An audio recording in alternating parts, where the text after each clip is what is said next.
Bonjour à tous, nous sommes Gilles Mansillon, on vient aujourd'hui à vous, enfin je dis Gilles Mansillon, c'est juste une forme, une forme que l'on prend, on a des noms, on attribue des noms, mais en réalité c'est juste très temporaire, c'est juste une forme que l'on prend pour avoir cette expérience sur Terre. Et donc on est en train de vraiment passer par ce renouveau, hein. Pour moi c'est un petit peu délicat, mais enfin bon, on fait avec, j'essaie de prendre toutes les choses avec humour. L'esprit me dit que ça va bien se finir, même s'il y a énormément de mystères sur ces choses. Et donc, enfin, sur cette expérience que je passe, chose sur laquelle je passe à travers, on doit passer, tout est flow en réalité, tout est comme un courant, la vie c'est comme un courant. Des fois on va dans la direction de ce qui est voulu, de ce que l'on désire, et on va avec le courant, et des fois on a l'impression on pense à des choses qui ne sont pas voulues, qui sont contre ce que l'on veut vraiment, et donc on va contre le courant. L'idée c'est qu'on doit avoir l'expérience du contraste, on doit connaître le contraste, et donc on est obligé des fois de passer par ces choses-là, tout en sachant qu'il faut arriver à se concentrer notre esprit le plus possible sur ce qui est voulu pour pouvoir le manifester quand même le plus rapidement possible. Et donc, parce que bon, on a tous des désirs, encore des désirs de toute manière, certains ont tous des désirs différents de toute manière, mais quand on a un désir, mais qu'on dit je désire ou je veux, mais je ne sais pas comment je vais l'obtenir, ça crée un courant qui est assez lent. Par contre, si on dit un désir, je désire ceci, et puis je sais que ça va venir d'une manière ou d'une autre. C'est-à-dire que si on dit je désire ceci parce que, ou je désire ceci et je sais que ça va arriver, ça ralentit beaucoup moins le flow que le mais a tendance à créer un blocage dans l'énergie. Donc il faut arriver à discipliner ses pensées pour arriver à se diriger vers ce qui est voulu le plus possible, hein. Alors bon, on parlait de manifestation instantanée, c'est sûr que c'est merveilleux, il faut se concentrer sur pendant très longtemps, j'étais complètement dans le monde spirituel, j'étais détaché du monde terrestre. Il y a Saturne qui m'a ramené sur Terre en me disant non, il faut que tu t'occupes du monde terrestre, de ta vie terrestre. Et donc voilà, toutes ces choses peuvent venir, toutes ces habitudes, ces états de conscience psychique, ces pouvoirs magiques qu'on avait déjà pendant l'Atlantis sont en train de se réveiller. Tout le monde ne va pas les retrouver aussi vite, aussi de la même manière, on n'aura pas forcément, mais enfin il y a toutes sortes de cadeaux, de dons qui vont arriver progressivement au fur et à mesure que notre ADN se réveille avec ces pouvoirs comme l'empathie, la télépathie, la télékinésis, le pouvoir de se dématérialiser, de changer de forme, de léviter, de la télékinésis, de déplacer les objets de son nez, ou de manifester les choses directement par son esprit. Alors c'est sûr, c'est une fois qu'on sait faire ça, on n'a plus vraiment besoin de s'inquiéter du monde matériel, hein. C'est-à-dire que manifester un bouton ou manifester une montagne d'or, c'est la même chose, hein. Ça ne demande pas plus de travail. Je veux dire, on peut manifester une crotte de souris ou un palais, c'est la même chose une fois qu'on sait faire ça. Mais enfin, pour la plupart des êtres humains, il faut mieux se concentrer sur le pouvoir de l'attraction, c'est-à-dire arriver en consonance avec nos parce que les dieux grecs avaient ce pouvoir d'instant de manifestation instantanée comme ça, et donc c'était des extraterrestres qui venaient d'un cycle bien supérieur. Ils avaient ces pouvoirs de manifestation, ils avaient un corps plasmique et ils arrivaient à manifester toutes les choses qu'ils avaient besoin quand ils en avaient besoin. Donc ces choses, on a le pouvoir de les faire. Cela dit, pour la plupart des êtres humains, on a des croyances qui nous empêchent de manifester, parce qu'il faut être sûr, il faut avoir tellement de certitude dans nos pouvoirs que la pensée est capable de manifester quelque chose en la faisant sortir du vide pour la rendre matérielle. Le jour où ça se passe, on a ces pouvoirs, et donc on va pouvoir être libéré complètement. Mais dans l'attente, il faut commencer à pouvoir comprendre le pouvoir de l'attraction, de la synchronicité, arriver à nous mettre en alignement avec ce que l'on désire pour pouvoir le recevoir gracieusement de l'univers. C'est-à-dire que bon, si on a envie de, je sais pas, de boire un thé, c'est plus facile de sortir un billet, d'aller dans un café, sortir un billet et de payer pour son thé, ou se faire inviter pour boire un thé, que de manifester une tasse de thé comme ça, quoi, je veux dire, a priori. Donc il y a toujours des moyens. La seule chose, c'est que bon, à manifester une tasse de thé, c'est facile, mais pour manifester des grandes choses, on a beaucoup de résistance parce qu'on pense que c'est difficile. Alors que tout est manifestable de manière égale, ça dépend de notre résistance par rapport à ces choses. Bien sûr, je ne fais qu'exprimer mes idées, des idées qui sont peut-être pas applicables à tout le monde, à tout moment, hein. C'est juste des idées, hein. Donc suivez vraiment ce qui vous correspond, parce que j'essaie d'adresser toutes ces choses de manière très diverse, c'est juste comme un flow qui passe. Et des fois, les idées d'une jour peuvent être opposées le lendemain, donc il faut toujours considérer là, ce qui est important pour nous dans le moment, et ce qu'on ressent comme quelque chose de fort dans le moment, pour arriver à suivre notre guidance intérieure Mais savoir que manifester des choses grandes ou petites, c'est la même chose, hein, pour l'univers. 1 euro ou 1 milliard d'euros, c'est la même chose. C'est juste une question on a plus de facilité à accepter la possibilité qu'on va manifester 1 euro qu'1 milliard d'euros. Mais cela dit, c'est la même chose. Je prends l'argent comme ça pourrait être autre chose. Et donc il faut essayer d'enlever les résistances et s'aligner avec ce que l'on désire. C'est pour certains, l'argent n'est pas important, c'est des choses, les circonstances. C'est pas vraiment l'argent, c'est juste pour trouver des moyens d'avoir les choses de manière plus facile. Ça facilite la vie quand même. Donc voilà. Enfin, je voulais juste dire qu'aussi le corps physique a des nécessités physiques, hein, a besoin de se nourrir, hein, de toute manière. Une fois que notre conscience sera ascensionnée, notre corps sera cristallisé, on aura fusionné avec la lumière, on pourra redescendre dans une forme plasmique, on n'aura plus besoin de toutes ces nourritures physiques, on se nourrira purement de lumière. Mais pour le moment, il faut bien s'alimenter avec de la nourriture la plus saine possible. Quand on va dans un restaurant, la qualité, ou à la maison même, la qualité de la nourriture, c'est important. Mais la qualité de l'énergie de la personne qui a préparé la nourriture est tout aussi importante. Et dans un restaurant, le sourire du serveur est tout aussi important. Le cadre est tout aussi important. Dans toutes ces choses sont importantes dans la manière dont on se nourrit. Il faut essayer d'arriver à voir le beau partout. Dans tous les gens, il y a du beau dans toutes les choses. Plutôt que de voir les défauts et les imperfections, il faut essayer de se conditionner pour voir la beauté des choses, l'harmonie, la grâce, et rentrer le plus possible dans cette sphère de conscience. Et donc voilà, enfin pour dire, cette forme bioplasmique, on va pouvoir l'atteindre, mais c'est pas forcément tout de suite. Donc il faut continuer à purifier notre corps. Parce qu'on est venu dans la physicalité pour avoir cette expérience de réalité temporaire, hein. On avait besoin de sentir ce que ça pouvait être, de déconnecté de cette sphère où tout le monde a tout. De toute manière, dans les plans supérieurs, on a tout, on a juste besoin de le penser et on le reçoit. Mais ici, c'est pas le cas, donc ça crée une expérience qui est différente, qui est contrastée avec avec la vérité du monde spirituel.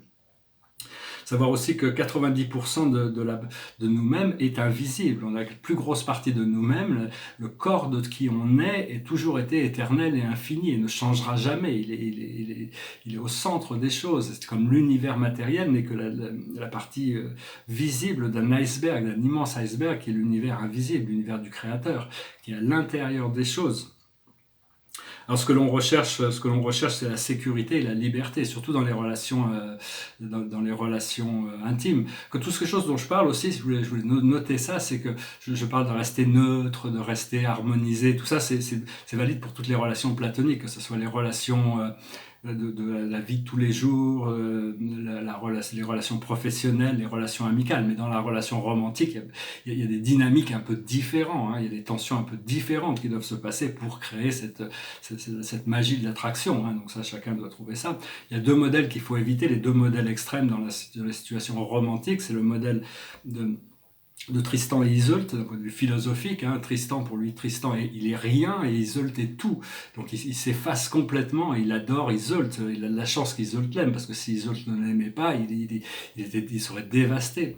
Puis il y a l'autre modèle opposé, à l'autre côté du spectre, c'est pas un modèle qui est recommandé, ni l'un ni l'autre, c'est le modèle de Don Juan, je suis tout et l'autre n'est rien. C'est-à-dire les gens ne sont que ces maîtresses ne sont que des objets à consommer et à jeter après.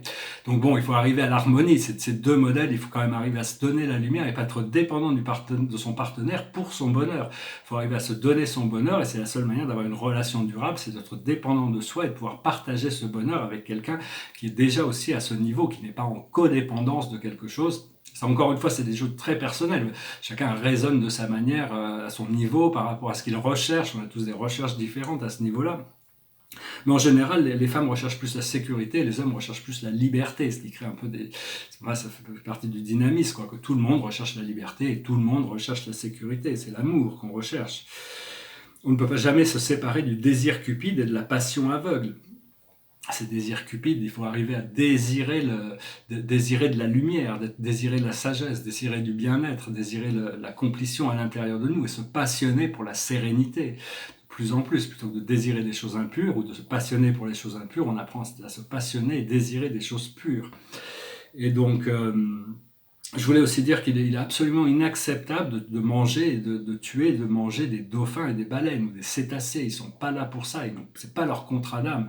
Toutes sortes les maîtres dauphins reviennent en assistance à l'humanité. Ils sont dans une dimension en dehors du temps et de l'espace. Ils sont dans le point zéro de la Terre. Mais il est inacceptable de se nourrir. C'est comme si on était cannibale. Hein. Les gens qui mangent des baleines ou des dauphins, c'est des êtres supérieurs dimensionnellement, qui ont toute la dignité des personnalités humaines. Donc c'est complètement inacceptable, ça va devenir de moins en moins inacceptable. Ce génocide contre les cétacés, c'est quelque chose d'absolument qui doit être absolument condamné. Hein. Pour découvrir la vérité, dans un sens, il faut lâcher prise sur toutes nos opinions. On a tous des opinions, mais la vérité, c'est quelque chose qui est au-delà de la pensée, et donc on doit lâcher prise pour rentrer dans un feeling, un ressenti, pour réunir notre âme et notre esprit. Notre âme, c'est la partie intermédiaire entre nous et l'esprit. Et l'esprit, c'est une sorte de la partie super, l'octave le plus haut de notre esprit, c'est Dieu, et l'octave le plus bas de notre esprit, c'est l'ego. Et l'âme se tient dans une position intermédiaire. Il faut écouter notre âme, qui est notre cœur, et suivre la voie du cœur le plus possible. Parce que l'esprit mental nous raconte toujours des histoires, et des histoires agréables, des histoires désagréables. Mais c'est le cœur qui a vraiment les réponses. Et donc, quand on n'a pas vraiment il faut essayer de penser moins et de ressentir plus, prendre plus de respiration consciente et lâcher prise sur l'esprit mental, des fois, souvent. Bon, ça c'est juste quelques conseils psychologiques que je pensais venir nous donner aujourd'hui. Et donc je tirais quelques cartes et puis je chantais une chanson parce que l'esprit me disait d'aller peindre là, mais bon, je voulais quand même faire cette vidéo aujourd'hui. Là, on est en train avec cette nouvelle lune qui est quand même très puissante. La plus haute sagesse, c'est les arbres, c'est bien connecté à la terre, bien ancré dans la terre et continuer à étendre nos branches. Les arbres sont des êtres supérieurs, dans une dimension supérieure, on doit les respecter aussi, c'est pareil. Il y a toujours ce problème, on parle du climat, mais c'est pas les hommes qui font la météo, hein, c'est pas le climat qui compte, c'est la destruction environnementale et la déforestation massive et la pollution des océans, la pollution des eaux. C'est extrêmement important que l'homme se responsabilise par rapport à tout ça. Je veux pas être un moraliste, je suis pas là pour faire la morale ou critiquer qui que ce soit. Enfin bon, de reconnaître la présence de la divinité sur la planète. Les aborigènes connaissaient, savaient que tous les peuples premiers savaient que la Terre était une divinité, une personne, et ils l'honoraient. Ils vivaient dans une cérémonie permanente d'honneur, et avec ça, quand ils avaient besoin de la pluie arrivait. Quand ils avaient besoin que la nature poussait plus agréablement, il y avait une synchronicité, une harmonie entre le peuple et la nature, que l'homme, avec ses machines et sa conscience athée, a complètement déconnecté de tout ça. Il pense que la planète est juste un produit de consommation, et donc les arbres ne sont pas des produits de consommation. C'est complètement aberrant de continuer à déforester ou même les couper les arbres morts, il n'y a aucun problème, se servir des arbres morts, mais des arbres vivants, c'est surtout sans demander la permission, sans la nature est prête à donner, mais il faut le faire suivant certains protocoles pour arrêter cette souffrance permanente, parce que c'est cette souffrance de la nature qui fait que la Terre a besoin de créer ces catastrophes climatiques pour réveiller l'homme.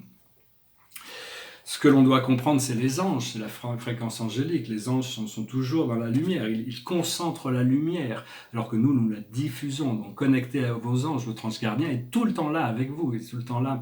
Et donc il est toujours en train de nous assister, là je sais, je l'entends, qui me parle.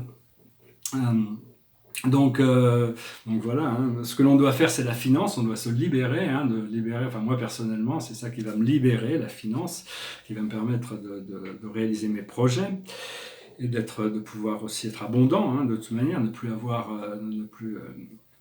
donc il faut pas voir, faut voir, des gens qui disent moi je veux pas d'argent, j'aime pas l'argent, très bien, c'est quand on vit une vie monastique, on est dans un monastère, il y a toute la communauté religieuse qui s'occupe de nous, on n'a plus besoin de penser à l'argent.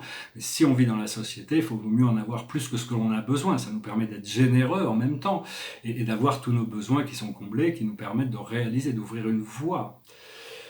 Donc il faut savoir que la vie est abondante, c'est juste qu'on a créé des systèmes, et tout le système monétaire est bientôt, on en parle depuis longtemps, il y a un jubilé qui va être créé, l'humanité va être libérée financièrement de tous ces trop perçus d'impôts que les gouvernements ont perçus, avec tous ces systèmes de dette babyloniens.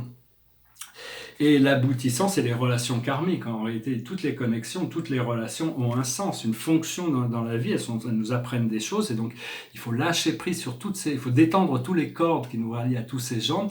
On peut tous les couper d'ailleurs, de manière ce qui est naturel reviendra de toute manière. Et détendre toutes les cordes négatives, d'envoyer de la lumière dorée à tous les gens qui sont contrastés, qui sont négatifs avec nous, pour pas qu'ils aient de pouvoir sur nous. Parce que sinon, quand la corde se tend, on se sent agressé par ces connexions, tant qu'on n'a pas appris la leçon de pardonner et de lâcher prise.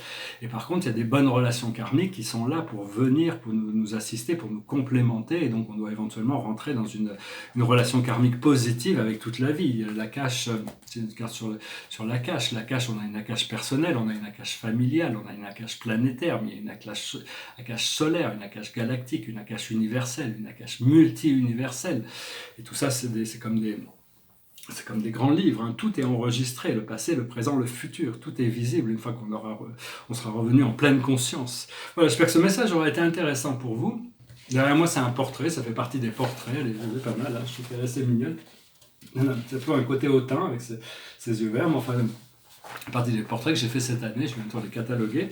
J'espère. Et puis ici, c'est un tableau qui m'a pris pas mal d'années. C'est sur Uversa, le centre céleste qui est au centre de la galaxie, qui représente avec les 10 secteurs majeurs.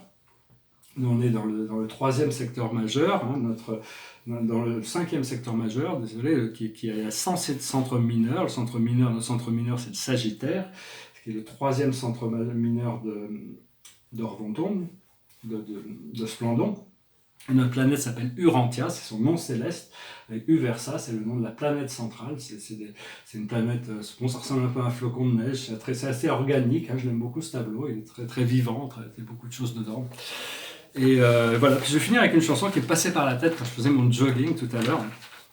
C'est une chanson sur l'amitié, ça goes like this. Non, ce n'était pas le radeau de la Méduse, ce bateau, qu'on se le dise au fond des ports, au fond des ports.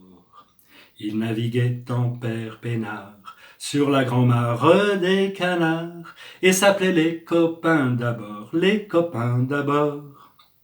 Ces fluctua nec mergitur, c'était pas de la littérature, n'en déplaise aux jeteurs de sorts, aux jeteurs de sorts. Son capitaine et ses matelots n'étaient pas des enfants de salauds, mais des amis franco de port, des copains d'abord.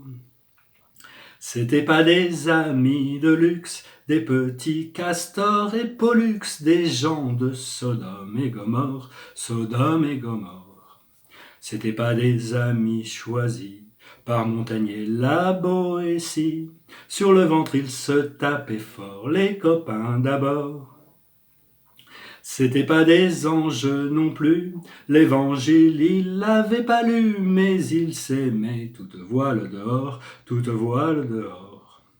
Jean-Pierre, Paul et compagnie, c'était leur seule litanie, leur credo, leur confiteor, aux copains d'abord. Au moindre coup de Trafalgar, c'est l'amitié qu'ils prenaient le quart, c'est elle qui leur montrait le nord, leur montrait le nord. Et quand ils étaient en détresse, que leurs bras lançaient des SOS, on aurait dit des sémaphores, les copains d'abord. Au rendez-vous des bons copains, il y avait pas souvent de lapin. Quand l'un d'eux manquait à bord, c'est qu'il était mort. Oui, mais jamais, au grand jamais, son trou dans l'eau ne s'est refermé. 100 ans après qu'aucun ne sort, il manquait encore. Des bateaux j'en ai pris beaucoup, mais le seul qui ait tenu le coup, qui n'est jamais viré de bord, mais viré de bord. Il naviguait en père peinard, sur la grand-mare des canards, et s'appelait les copains d'abord, les copains d'abord. Voilà, je vous remercie, j'espère que vous avez apprécié cette vidéo. Je vous remercie d'aimer, de partager, de souscrire, de commenter. Je me prépare pour des grands changements. L'esprit me dit que je vais rire, que ça va me plaire. La fin va me plaire. C'est juste que des fois, il faut passer par des épreuves sur le chemin. Et donc, il ne faut pas se laisser dérouter par les chaos du chemin. C'est de prendre les choses avec le sourire et légèreté. Et la carte de la journée, c'est l'As de Gabriel. Gabriel, c'est l'archange de l'ascension. Nous appelons la belle Gabrielle qui Gabriel aussi avec un seul L, c'est le seigneur le seigneur de Salvington, c'est le seigneur Gabriel de Salvington, c'est son prénom, c'est le chef de toutes les armées angéliques, c'est le premier être créé dans l'univers, c'était lui qui était le gardien du Christ quand il est venu s'incarner sur terre. Enfin, Gabriel, c'est vraiment l'archange de l'ascension, c'est des êtres bien aimés qui sont tout le temps dans la lumière, qui sont tout le temps dans l'assistance, on a besoin, ils nous protègent, ils nous gardent, ils nous regardent, ils nous assistent, mais quand on les appelle, quand on ouvre une communication avec eux, ça leur permet d'interagir plus efficacement. Et donc on remercie Gabriel pour son ascension personnelle et tout le monde terrestre. On lui donne la permission de travailler plus efficacement dans l'esprit de tous les êtres sur la Terre. Ça dit passion, opportunité et inspiration. L'occasion de faire quelque chose de merveilleux s'offre à vous. Émerveillez-vous. C'était le premier commandement de l'oracle de Delphes, avant connais-toi toi-même, rien de trop, c'était émerveillez-vous, vous rentrez dans un endroit merveilleux, donc soyez prêts à vous émerveiller. Voilà, je vous salue, je vous remercie pour tout et je vous souhaite une excellente nouvelle lune. Namaste.